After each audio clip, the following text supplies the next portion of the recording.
The Dirty Dozen stands out as one of the most popular war films ever made, renowned for its thrilling action and ensemble cast of Hollywood tough guys. Yet leading man Lee Marvin harbored a distaste for the blockbuster hit, deriding his most famous movie as unrealistic crap unworthy of his own military service. Join Factsverse as we separate the combat myths from the reality regarding Lee Marvin's concealed contempt for the classic that made him a star.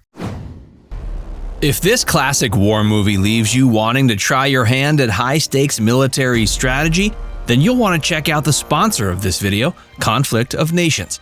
Conflict of Nations is a free, online PvP strategy game. You choose a real country to lead during World War III, while you fight up to 128 other players in real-time tactical combat. These games can take weeks to complete, allowing for deep levels of strategic planning. You're in control of the strategy. Choose to forge alliances with other players or declare war on your neighbors to take over the world.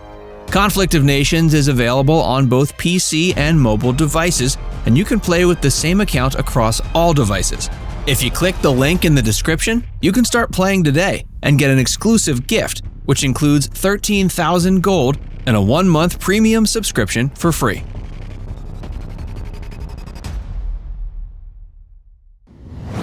Marvin found the film inaccurate and unrealistic. Lee Marvin's primary grievance with The Dirty Dozen was that he felt it presented a sensationalized and unrealistic portrayal of war that failed to capture the true nature of combat or military experiences. As a decorated Marine veteran who saw intense action in the Pacific theater of World War II, Marvin brought first-hand knowledge of warfare to his role as Major John Reisman. However, despite praising the film as entertaining, he bluntly referred to it as crap that had nothing to do with war. Whereas The Dirty Dozen relied on dramatic license to ratchet up the action and thrills, Marvin stressed that real war was filled with long stretches of boredom punctuated by moments of sheer terror. He took issue with the film's bombastic tone that made warfare seem like an exciting adventure. In his view, this failed to respect the grim realities of combat soldiers face. Marvin also felt the characterizations in The Dirty Dozen were shallow and leaned too heavily on war movie cliches. He was especially critical of the ensemble cast being too old to realistically portray special operations soldiers, joking these men were not prepared for combat but guys waiting for retirement. Compare this to his reverence for the later war film The Big Red One, which Marvin called a much more satisfactory representation of the war. Based on screenwriter Samuel Fuller's own WWII experiences, the film aimed for authenticity aligned with Marvin's perspectives. It presented long stretches of tedium, followed by wrenching battles, highlighted by the futility of conflict. In the end, Marvin's central issue with The Dirty Dozen remained that its primary purpose was to make money rather than offer meaningful commentary on war. The blockbuster escapism sold tickets, but failed to capture the demoralizing slaughterhouse aspect of battle he wanted films to convey.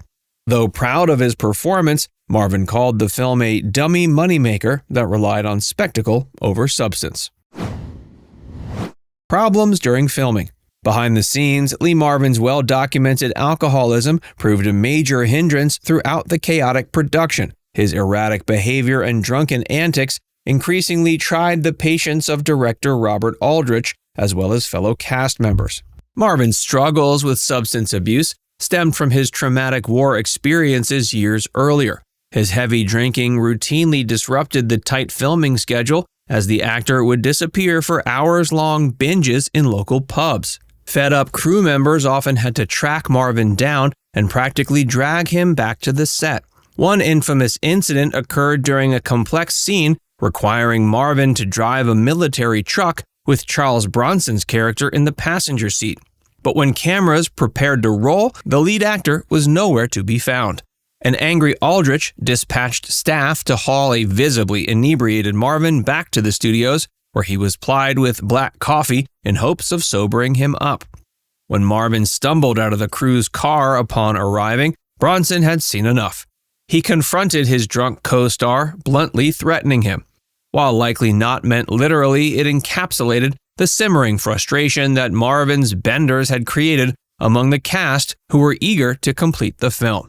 Marvin's habit of disappearing to local drinking establishments created major lag times in filming. The director and co-stars alike often covered for his absence, though their patience was really tested. By the end, his commitment to the bottle over the film had generated a tidal wave of ill feeling despite his formidable performance. In fairness, many close to Marvin understood his alcohol abuse was fueled by the painful memories of seeing combat firsthand during the war. The actor later admitted to drinking as an escape mechanism from the lingering trauma. But his inability to control his addiction nearly derailed the production of The Dirty Dozen several times. Marvin's military background. To understand his grievances with The Dirty Dozen, it helps to examine the military service that shaped his perspectives. Enlisting at the outset of the war in 1942, Marvin underwent paramilitary training to become a scout sniper, a role that exposed him to heavy combat. The actor participated in numerous campaigns, witnessing the horrors of war firsthand during pivotal battles like Saipan and Mount Tapachau. It was a perilous duty that earned him a Purple Heart after he was seriously wounded in action. Through these nightmarish crucibles, the young Marine developed an outlook on war highly informed by personal experience. He observed the tedium, terror, and carnage of battle, as well as the anguish of seeing comrades killed and maimed. It ingrained in Marvin a sobering comprehension of war's devastating toll. Consequently, when he transitioned to acting after the war, Marvin brought a flinty understanding of combat that was lacking for those without his background. He scoffed at Hollywood films that dramatized war through a lens of glorification or simplification. In his view, this failed to honor the Americans who fought and died serving their country.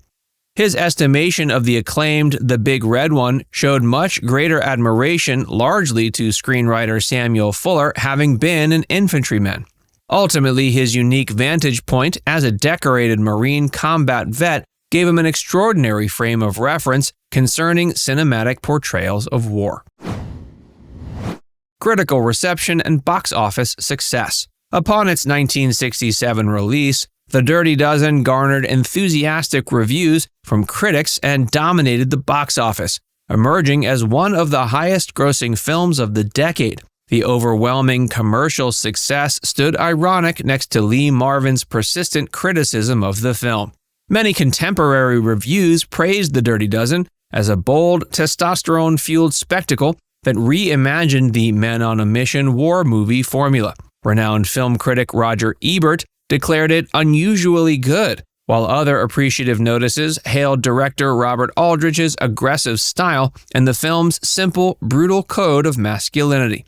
In the years since its release, it's remained highly regarded as a landmark of the action-oriented war genre that upended decorum in favor of explosive violence and black comedic tones. Its prominence in pop culture endures thanks to an all-star ensemble cast turning in iconic tough guy performances. Yet the film's ascent to bankable franchise status contrasted sharply with Lee Marvin's detached scorn towards it. Where most people saw a commercial triumph that resonated with the anti-authoritarian sentiments of the 60s, Marvin viewed what he dismissively dubbed a dummy moneymaker.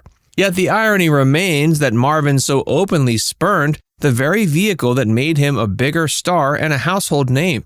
In later years, the actor playfully groused about fans requesting his Dirty Dozen autograph over those from classic films like The Man Who Shot Liberty Valance that Marvin held in much higher esteem. Now it's time to hear from you. Did learning about Marvin's perspective change how you think about war movies and their accuracy? Let us know in the comments section below. Thanks again to our sponsor, Conflict of Nations. Engage in epic battles and take over the world. Click the link in the description to start playing today and get your exclusive gift, which includes 13,000 gold and a 1-month premium subscription for free.